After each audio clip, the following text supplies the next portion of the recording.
I want to recap this breaking news story that has just broken within the last hour from the New York Times. As you know, there's been a lot of wrangling between the Justice Department and Congress over access to information. And most of that has happened from House Republicans, and it's been related to the Russia investigation. House Republicans, particularly those strongest partisans in support of President Trump, have been pushing the Justice Department to hand over more and more sensitive documents related to the Russia investigation, in part because they want to know what's going on in the Russia investigation. There's been some pretty well articulated theory about the idea that they may also be pushing the Justice Department to hand over increasingly sensitive documents about an ongoing investigation because they want the Justice Department to ultimately have to say no. And once the Justice Department says no, that will create a pretense for the president to come in and start firing people at the Justice Department as a way of trying to make that investigation go away. That's been most of the wrangling between Congress and the Justice Department that we've seen that's been unusual for the typical division of labor between the those two branches of government. There is a new thing, a whole new thing going on now between the Senate and the Justice Department. It broke last night when we got late, confusing word that the Senate had passed a resolution to authorize its Intelligence Committee giving information over to the Justice Department for an ongoing investigation into some sort of undisclosed, some sort of disclosure of classified information, some sort of unauthorized disclosure of information. That was the investigation happening at the Justice Department. They needed materials from the Senate. The Senate voted unanimously to hand that material over. Now tonight, the New York Times has reported that apparently as part of that discussion, and as part of that, as part of that investigation, the Justice Department secretly seized years worth of a New York Times reporter's phone and email records this year. Unbeknownst to her, the reporter is Ali Watkins. She previously worked for outlets including Politico and BuzzFeed. She's now at the New York Times. Her editors were aware that she had had a previous personal relationship with a staffer for the Senate Intelligence Committee. Ms. Watkins says that that the staffer was never a source of information for her during their relationship. And again, her editors knew about it, but unbeknownst to her, federal law enforcement officials secretly seized her phone and email records as part of this investigation. Senator Ron Wyden is a Democratic member of the Intelligence Committee. He just told me live that in terms of this surveillance of a national security reporter, he told me that he was learning that for the first time as I was reading it here on the air from the New York Times. This story was likely to blow up in lots of different directions. Anyway, it is now going to blow up in lots of different directions, largely and all at once. But that does it for us tonight. I'm going to hand over now to the last word with Lawrence O'Donnell. Good evening, Lawrence. Good evening, Rachel. And I was struck by that vote on that resolution on the Senate floor, which they just did by unanimous consent, where they were clearly voting on something that they didn't know what it was. And they were told, if you want to know more, ask the Justice Department. Don't ask the Intelligence Committee. And to hear you tell us that Ron Wyden, a member of the committee, didn't know about what the New York Times is reporting tonight, which seems related to that resolution, that's really quite stunning. Yeah, I mean, it seems like whatever was going on with this investigation of this longtime staffer on that committee, I don't know how much senators knew about that, and senators on the Intelligence Committee surely won't tell us. They are actually great at not leaking from that committee. But in terms of this investigation, from the point of view of the Justice Department, involving long-term secret surveillance of the phone and email records of an active working national security reporter, that is a whole different kind of scandal. There have been scandals about that in Democratic and Republican administrations. There are supposed to be pretty strict rules around how the Justice Department does that. But you can tell from the tone of the New York Times reporting on this tonight that they are ripping mad about it, as will most news organizations be when this news gets out. And the Senate staffer involved is a 31-year veteran. He just left the staff this year. That means that all of the senators on the committee know this staffer, and 31 years means he's obviously served in a bipartisan way over that period of time on that committee. I'll be interested to see if Congressman Adam Schiff, who's on the House Intelligence Committee, what he might know about this and how much interaction he might have had with this staffer, because sometimes those two committees get together, not very much, but sometimes. And I served in the Senate while this staffer was there. I don't know him. The Intelligence Committee staff tends to really live apart from the rest of us in the Senate staff, and so I've only known a couple over many, many years. I've only known maybe 2 Intelligence Committee staffers, and so this is not someone I know. No, and what'll be most important here is figuring out the nature of this leak investigation. What exactly are they investigating him for? How serious is it? Did it justify these extreme measures against a reporter, again, with big First Amendment implications? We know nothing about the underlying investigation into this staffer at this point, but we do know about what appears to be serious collateral damage to the freedom of the press. Well, we will see how much Adam Schiff can help us with this one coming up in this hour. All right, Thank you, Rachel. Well, how much damage? How much damage can Rudy Giuliani do to Donald Trump? That is the question that many in the Trump White House have been quietly asking since Rudy Giuliani became President Trump's TV lawyer, going to war with the special prosecutor and the porn star. Now the question in the Trump White House has expanded to how much damage can Rudy Giuliani do to the world after Rudy Giuliani traveled to Israel this week for a paid speaking engagement in which he created a major problem for the president and the Secretary of State with North Korea. And while he was at it, Rudy Giuliani made comments about the First Lady in Israel in which he compared her, along with the rest of Donald Trump's wives, to a porn star. The First Lady's office issued a rebuke to Rudy Giuliani today in a statement to the New York Times, which we'll get to in a moment.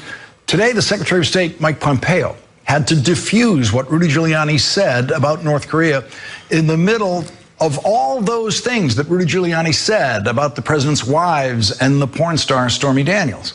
Rudy Giuliani offered his audience in Israel and through the news media around the world a graphic, imaginary description of North Korea's dictator, Kim Jong-un.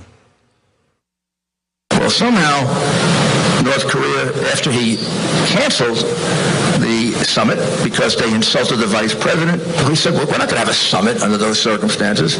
Well, Kim Jong-un got back on his hands and knees and begged for it, which is exactly the position you want to put him in. Got back on his hands and knees and begged for it? The position you want to put him in?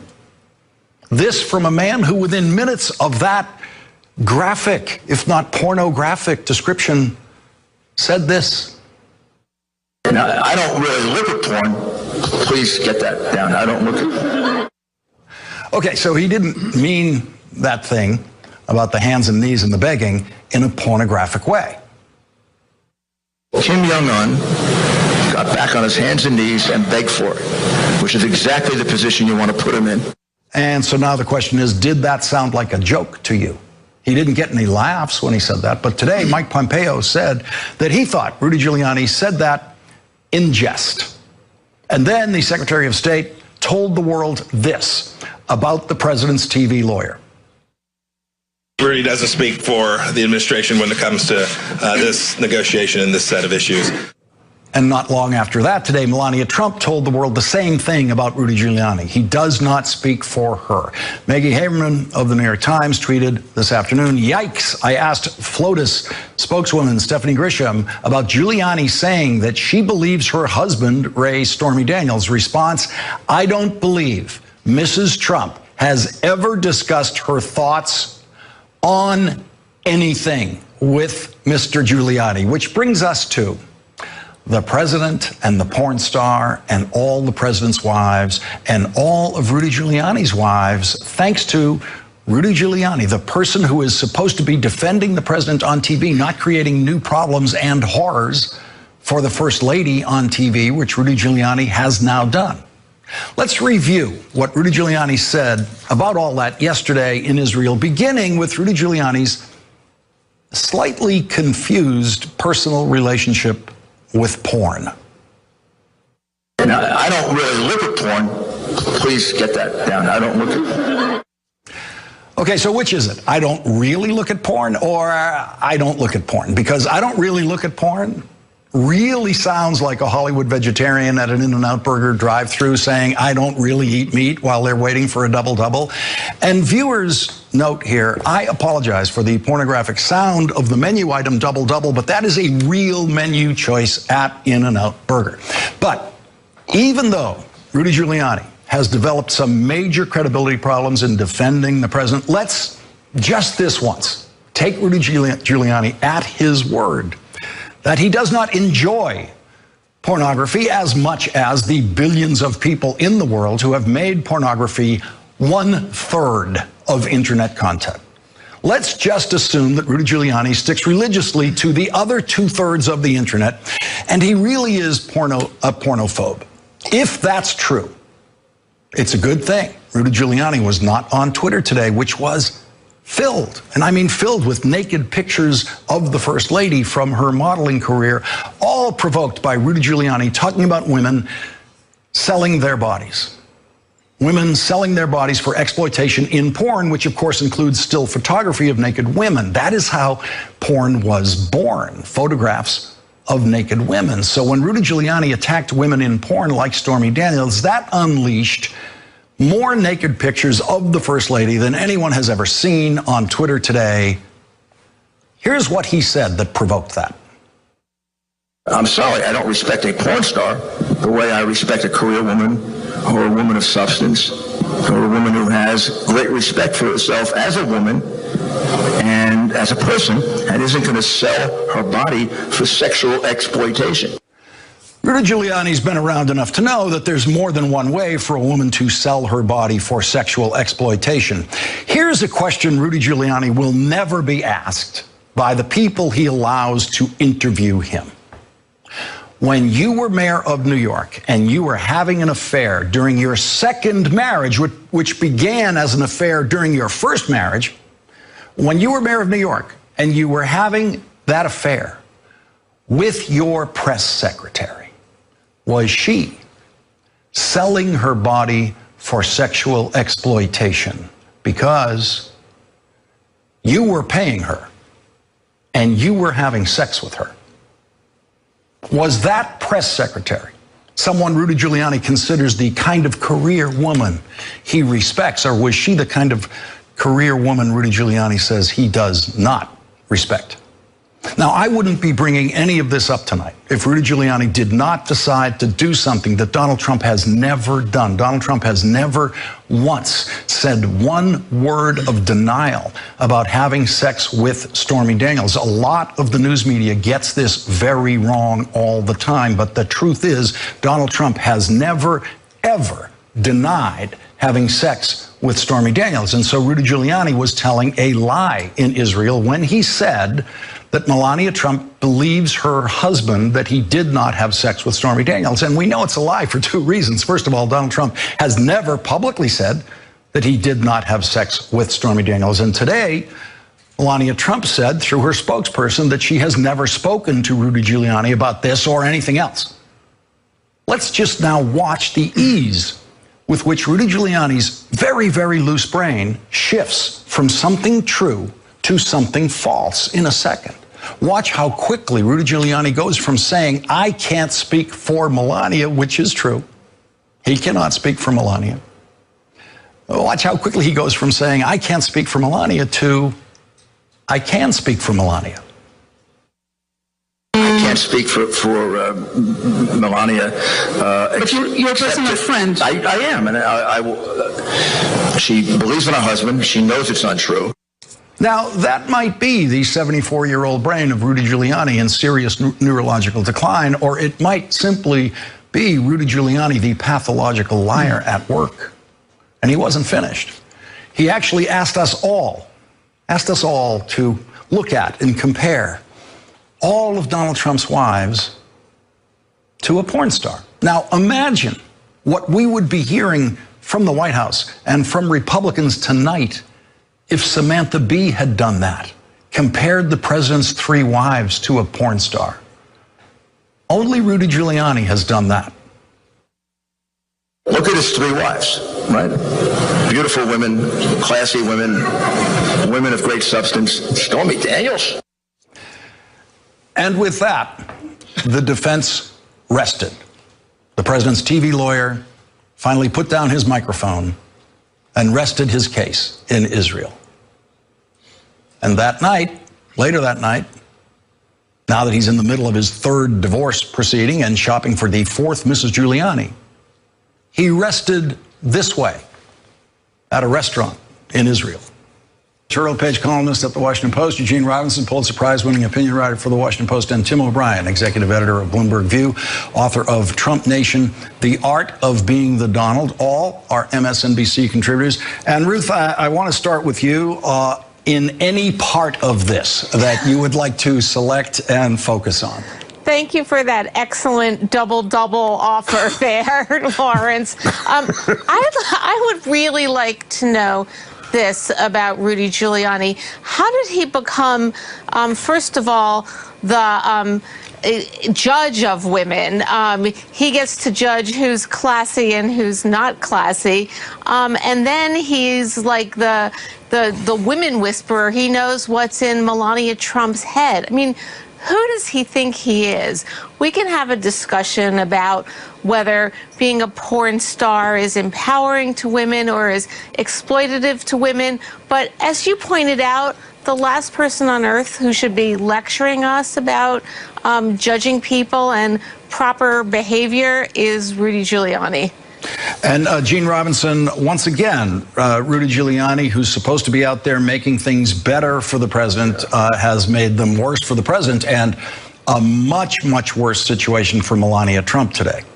Yeah, I think my very classy colleague, Ruth, actually said it all. I mean, who does he think he is? And I mean, that's a serious question at this point. Who does he think he is? Where does he think he is? Does he know? I mean, is this a sign of his failing, frankly, mental capacities, or is it just inveterate lying of a sort of brutalist nature? I mean, you know, there's a lot of Trump in Giuliani, and he gets Trumpier, it seems, day by day. I don't see how this is doing the president any good, and certainly not doing the America's mayor any good in the image department. Tim O'Brien, I think Giuliani is relying on something that has basically worked for him, which is that most people in the national media, most people in America don't know anything about him prior to 9/11. And then he became the mayor who was here in New York in the middle of 9/11 and gained a lot of sympathy for himself in that. But those of us who were here before 9/11 remembered on 9/10, the most chaotic modern mayoralty in New York City history. This man had been driven out of the mayor's mansion by his second wife when he was caught having an affair with his press secretary, as I mentioned, and was living in friends' apartments. It was chaos and utter madness in his personal life and City Hall. And it was seen as morally unseemly. Yes. And he transformed on 9/11 from someone who had been seen as this, marriage buster into someone who was compassionate, intelligent, and insightful. And that was really the image that was left with the public until now. And now we have to deal with this whiplash of him transforming over the course of a week, alternating between being church lady and being your sort of doddering old grandfather who's wandering out in the backyard alone at night, and you've got to pull him back inside before he hurts himself. Issue after issue, he's claimed supra-constitutional powers for the president. He's claimed that he's in touch with the Mueller investigation without providing any real evidence that he is. He's spoken for the president's views on Kim Jong-un without any evidence from Mike Pompeo. Mike Pompeo saying he doesn't really know what he's talking about. He's chosen to speak for the First Lady with a spokeswoman for the First Lady saying he doesn't speak for me. I don't think he even knows what I'm thinking. And on and on and on across very serious issues: national security, the Constitution, and the president's marriage. And we've got nothing to believe in what he's saying that's tied to anything in the Trump administration other than his own need to stay in the spotlight and I think pretend that he has greater access than he actually has. It's a really tragic and disturbing unwinding of someone in a public forum. And Ruth Marcus, we might discover how much power, if any, that the First Lady has in a situation like this. It's hard to imagine she wants to hear any more from Rudy Giuliani publicly about anything, since obviously in her private life, her spokesperson has said she has never shared her opinion with Rudy Giuliani about anything. wouldn't you want to be the fly on the wall when Melania Trump learns that Rudy Giuliani is her mind reader and has discovered that she believes her husband that he didn't have an affair with Stormy Daniels? And that was from her, courtesy of Maggie Haberman. Thank you, Maggie. Just the greatest put down of all time. And we've just been at the end of this mystery of where's Melania and Melania Trump and her disappearance, and she reemerged in public yesterday. Today she kind of reemerged with a vengeance on Twitter, and you could imagine that her views have a little more sway with the president, perhaps, than Rudy Giuliani's do, and her displeasure that she made clear on Twitter through her spokeswoman, very possibly she made clear in other ways inside the White House. And Tim, back to people who were watching the Giuliani mayoralty on 9/10 and years before that. None of us are surprised that anything that's happened in his political career since, flaming out as a presidential candidate, we all predicted and expected that. And now this flame out that we're watching daily as the president's TV lawyer, this is the kind of incoherence you were getting from Rudy Giuliani publicly. His children were disowning him publicly back in that period of conflict in his marital life, personal life, and his mayoral life. Well, and it's interesting, Trump, with Trump is, it's sort of Groundhog Day with Trump. He's reintroducing us to all of these 80s characters of Manhattan that you and I have watched back and forth, and suddenly they're reborn again. They're just reborn again in this sort of opera buffet kind of way. And it's strange and unsettling. And as much as we talk about Giuliani's own comportment or Giuliani's own bad judgment, the fact is the president of the United States is letting him stay out there.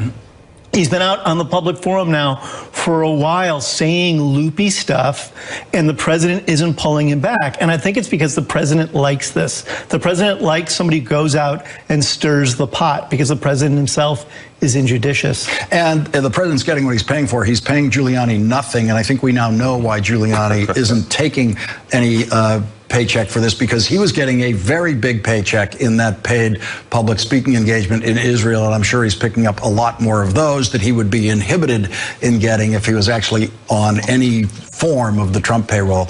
We're gonna have to take a break here. Tim O'Brien, thank you very much for joining us. And when we come back, we have breaking news from the New York Times that the Department of Justice has seized the phone and email records from the New York Times federal law enforcement reporter. Congressman Adam Schiff of the House Intelligence Committee will join us. We'll find out what he might know about this.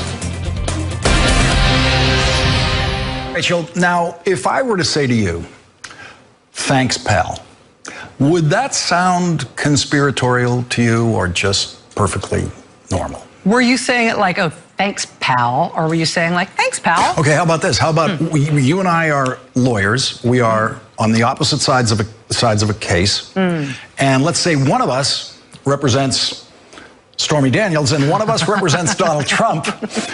And we say thanks, pal, to each other. Why are we even talking, first of all? Well, because there's this secrecy agreement. We're trying to make sure that Stormy Daniels never tells her story about what really happened with Donald Trump. And so we're talking. But if we're lawyers on the opposite side of that fight, why should we be palling around at all? Well, that's a really good question. And that's Michael Avenatti's question. But he's now putting it in the form of an accusation in a lawsuit against those two lawyers, against the lawyer who used to represent Stormy Daniels and Michael Cohen, who was representing Donald Trump. And Michael Avenatti has the texts. He has the actual texts of these two guys talking to each other through text. And so you know what that means. Dramatic reading of the texts right here that is at awesome. The last word. It also means Michael Avenatti is going to translate them for us. That alleged collusion between Cohen and David, between the two people who are supposedly on the opposite side of that fight, that has always been the worm in the middle of that little rotten apple. And if he's going to get to the bottom of it with this lawsuit, then more power to him, man. Well, Michael Avenatti is here to explain it. Very good. Thanks, my friend. Thanks, pal. Thanks, pal. Had to do it. Had to do it. But how about that? How about thanks, pal? How would you feel if you heard your lawyer saying thanks, pal, to the opposing lawyer in your case? In the case of Stormy Daniels, her attorney, Michael Avenatti, thinks those words, "thanks, pal," are just part of a pattern that show a conspiracy between Donald Trump's lawyer and the man who used to be Stormy Daniels' lawyer, Keith Davidson. And we know about that "thanks, pal" between them from texts that Michael Avenatti has obtained and released today as part of a lawsuit against Donald Trump's former lawyer, Michael Cohen, and Stormy Daniels' former lawyer, Keith Davidson. He has their actual texts. Now, you will remember the shock that reportedly erupted in federal court in Manhattan in April when it was revealed. And in addition to calling himself Donald Trump's personal lawyer, Michael Cohen said he was also Sean Hannity's lawyer. Sean Hannity then, I think very credibly, insisted that he had never retained Michael Cohen in any legal matter or ever paid him as a lawyer for any legal services. And tonight, we have text messages from Michael Cohen indicating that Michael Cohen considered himself a booker for Sean Hannity's show, or at least friendly enough with Fox News that he could book a guest on the network whenever he wanted to. "I have her tentatively scheduled for Hannity tonight. Call me after your trial." That's a text message from Michael Cohen on January 17th of this year. It was a text message to Keith Davidson, who was Stormy Daniels' lawyer at that time. Michael Cohen had booked Stormy Daniels on Sean Hannity's show that night so that Stormy Daniels could say she never had sex with Donald Trump. The reason Michael Cohen wanted Stormy Daniels to say that is that an old interview she had done with In Touch magazine in 2011 had just been posted online by In Touch magazine. And in great detail, Stormy Daniels in that interview describes her night with Donald Trump, the night she spent in Donald Trump's hotel room talking with him about his fear of sharks and spanking him a bit and having sex with him. All of that had become public the day before when In Touch magazine posted their 2011 interview with Stormy Daniels. In the last weeks of the presidential campaign, Michael Cohen negotiated a secrecy agreement with attorney Keith Davidson in which Stormy Daniels agreed she would not ever repeat her story about having spanked and had sex with Donald Trump. Keith Davidson was surprisingly cooperative with Michael Cohen, Donald Trump's lawyer. Now, sometimes lawyers can be very, very friendly. I've seen this a lot. They can be very friendly even though they're on opposite sides of the case. But they always have to make absolutely sure that they are representing their own clients' interests at all times, above all else. And there was nothing in Stormy Daniels' secrecy agreement with Donald Trump that required her to go on the Sean Hannity show and tell the lie that she never had sex with Donald Trump. Both parties knew that she had told In Touch magazine all about it in 2011, but the Stormy Daniels secrecy agreement was that she simply wouldn't talk about it again during the presidential campaign or after the presidential campaign. Keith Davidson responded to Michael Cohen's booking of Stormy Daniels on the Sean Hannity show by saying in a text, "She don't today." I think what he means is cannot do it today. "She is flying to LA tomorrow. I'm trying to get her to commit for tomorrow." Now, why would Stormy Daniels' lawyer be trying to get her to commit to going on Sean Hannity's show to say she never had sex with Donald Trump? How does that help Stormy Daniels? Michael Cohen got really nervous when Stormy Daniels couldn't do the Sean Hannity show that day. He texted, "It's really important." Why? He got no reply from Keith Davidson for 2 whole minutes. And so he anxiously texted, "Can you call me, please?" Then he got no reply for 20 whole minutes. And he texted, "Please call me." And then another excruciating 32 minutes went by. And Michael Cohen texted, "Anything?"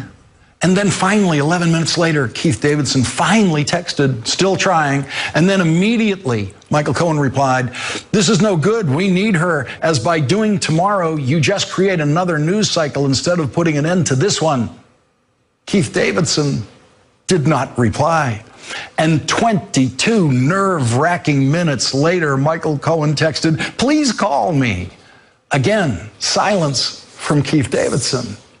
And after another 9 excruciating minutes, Michael Cohen texted, Come on. Still no reply from Keith Davidson for 30 whole, painful minutes. And then Michael Cohen decides that tomorrow might be better anyway. He texts, let's forget tonight. They would rather tomorrow so they can promote the heck out of the show. That gets no reply from Keith Davidson. And then 2 hours and 20 minutes later, the idea is killed by the wise men. Michael Cohen texts, Keith, the wise men all believe the story is dying and don't think it's smart for her to do any interviews. Let her do her thing, but no interviews at all with anyone. That gets an immediately reply from Keith Davidson. He texts 100%. And that gets an immediate reply from Michael Cohen. Thanks, pal. And that's the end of that. After thanks, pal. Until the next month, when suddenly Michael Avenatti replaces Keith Davidson as Stormy Daniels' lawyer, and the rest is history. With Michael Avenatti on the case, suddenly on March 1st, Keith Davidson is the one trying to get in touch with Michael Cohen. He texts, call me. He gets no reply from Michael Cohen. And the next day, March 2nd, Keith Davidson texts Michael Cohen. Again, busy? Question mark. 9 minutes later, Michael Cohen replies, 15 minutes, we should speak. Keith Davidson says, call when you can. At 3:56 p.m., Michael Cohen says he will call at exactly 4 p.m. and he will have another lawyer, Larry Rosen, on the line. Keith Davidson immediately replies, great, but 4 p.m. comes and goes. And at 4:14 p.m., Keith Davidson, now the nervous one, texts, you calling? Michael Cohen immediately replies, with FLOTUS, give me a minute. Public reports indicate that Michael Cohen and Melania Trump were both at the Trump home in Florida that day, March 2nd, 2018. Michael Avenatti believes he knows what Mrs. Trump and Michael Cohen were talking about that day. And Michael Avenatti also believes, along with Stormy Daniels, that Michael Cohen and Stormy Daniels' former lawyer Keith Davidson were colluding to deny Stormy Daniels proper legal representation in her case with Donald Trump. That Keith Davidson was actually working for Donald Trump's benefit and not the benefit of his client, Stormy Daniels. And Michael Cohen was a crucial part of that violation of the attorney-client relationship that Stormy Daniels was supposed to be able to have with her lawyer. And so Michael Avenatti has filed a lawsuit today for Stormy Daniels against Michael Cohen and Keith Davidson, charging Keith Davidson with violating his responsibilities to Stormy Daniels as her lawyer and colluding with Michael Cohen against his own client. Joining us now is Michael Avenatti, the attorney for Stormy Daniels. And Michael, thank you very much for joining us tonight. I want to begin with that last part of the text sequence in which Michael Cohen says that he is with FLOTUS. He's with FLOTUS on that day in early March. You believe you know what they would have been talking about on that day. What do you think that is? Well, Lawrence, thanks for having me tonight. Here's what we know. We know that the First Lady landed at Palm Beach Airport in Florida around 3:10 p.m. that day. The plane was actually early based on the schedule. If you look at the time of that text message, it shows approximately 4:15 that afternoon. A prior report in the New York Times stated that, in fact, Michael Cohen spoke with the First Lady during that trip to Palm Beach. Lawrence, we think that it is fairly clear at this point that what happened here was that Mr. Davidson tipped off Michael Cohen to me coming into the case. It's important to know, Lawrence, that at this point, I had not surfaced with Mr. Davidson directly. I had not contacted him to alert him that I was coming into the case, and I certainly had not contacted Michael Cohen. Mr. Davidson learned that through alternative means. He tipped Michael Cohen off earlier that week. which caused Michael Cohen to run into arbitration to try to get a order against my client preventing her from speaking. And then he followed that up with telling Mr. Cohen that we were going to be filing our complaint. So it's pretty clear what happened. Michael Cohen wanted to try to get out in front of this with the First Lady. We don't know exactly what he told her, but they were clearly talking about my client during that weekend, as confirmed by the New York Times previously. This whole thing, Lawrence, stinks. It shows the efforts that Michael Cohen would go to corrupt my client's prior attorney. And it also shows that Michael Cohen and the president's prior denials in January, February, March, and April relating to my client were absolute lies. Now, I want to go to the thanks, pal, and these indicators of cooperative relationship between them. I have seen lawyers say that kind of thing to each other many, many times, being on opposing sides of cases in which, during the trial day, I have watched them try to destroy each other. There was absolutely no question that each side was strenuously representing in every way they possibly could the interests of their side. And so actual friendliness, when the bell goes off and they go back to their corners, is a perfectly normal thing within the practice of law. So you are suggesting that there's something going on here that's much more important than just hearing them say thanks, pal, to each other. You're absolutely right, Lawrence. This isn't just about a single text message. You have to look at the global facts, if you will. You have to look at all of these text messages. You have to look at the relationship that these two lawyers had, not just as it related to my client, but also Miss McDougal. The alleged Broidy settlement is occurring around this same time. These two lawyers were entirely too close. This was not arm's length by any stretch of the imagination. And my client's attorney, Mr. Davidson, should not have been having any contact with Michael Cohen in January of this year, and most certainly should not have been having any contact with Michael Cohen in late February or early March of this year. There was no reason for him to be reaching out to Michael Cohen in late February. There was no reason for him to be getting on the phone with Michael Cohen and Larry Rosen. Mr. Rosen was at one point going to be an attorney that came in to represent Michael Cohen. My client didn't know anything about this conduct in late February or early March. And let me tell you what's even more disturbing, Lawrence. Here's what's even more disturbing. We have had to fight tooth and nail to get this information disclosed, despite the fact that my client is entitled to it. I've had to ask 5, 6, 7 times for all of the documents that Mr. Davidson had, and I still don't have everything. We still don't have everything that we're entitled to. Mr. Davidson outright refuses to give us the text messages and the other information after March 2nd. Okay, and but just to be clear, the reason you have the text messages that we can read tonight is because Davidson has handed over to you the Stormy Daniels file up to a certain point in time, which does include these text messages. He gave you these text messages. Lawrence, he gave us those text messages after months of demanding them and after serious threats by us. If he didn't give them to us, there was going to be serious consequences. He was supposed to give us everything. He then only gave us the text messages up until March 2nd. He refuses to give us an explanation as to why that is. We know for a fact that there were additional text messages after March 2nd, and he refuses to provide them without explanation. And the reason, Lawrence, is clear, and that is that if you think these text messages are bad, those text messages, I can assure you, are ugly. Well, we're going to eventually get them, and when we get them, it is our intention to publicize them so people can see exactly what happened here. So Keith Davidson put out a statement today saying that he believes he's outsmarted you on this lawsuit. He welcomes the lawsuit because he says he believes that this filing constitutes a full and complete waiver of the attorney-client privilege. His spokesperson said, Attorney Davidson believes that